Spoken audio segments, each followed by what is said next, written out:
Welcome back to the Gush. Standing here on a mountain, overlooking the rebirth of our people, but also the renewal of our story. For two parshios, since the beginning of Va'era, of our parsha, let's say, the Jewish imagination has been shuttered. V'lo Shemuel Moshe mikotze ruach me'avodah kasher. There's pyrotechnics and lightning and thunder and makos and plagues, and a lot is happening in Egypt, but the Jewish imagination has been shuttered. Jewish initiative has been stymied. They're just sitting on the sidelines in Goshen waiting for something to happen, and that is not what Hashem wants from a redemption. So in the beginning of Bo, there's got to be a strategy to awaken them, to arouse them, to rally them, to be part of it. How do you open people whose imagination has been shuttered by slavery, by bondage, by historical diffidence and apathy?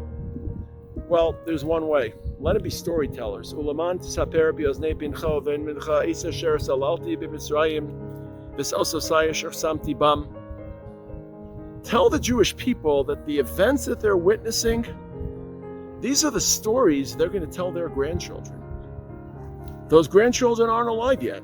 They may be slaves in Egypt, but you will one day have children and grandchildren, and your lives will be part of a larger story.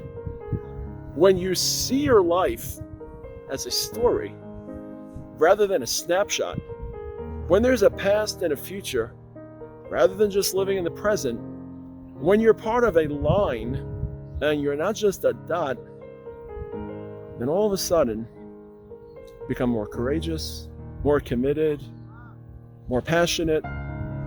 I call it verticality, and it's something I want my Talmidim to always walk away from this mountain with. That there's a verticality to your life, that there were people before you who built your world, and there are people after you who are going to build upon your platform.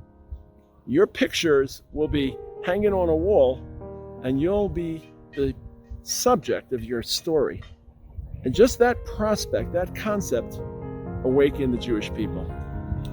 For so many thousands of years, it was easy to feel part of the Jewish story. We were persecuted. There was an immediate bond between generations, no matter where you lived.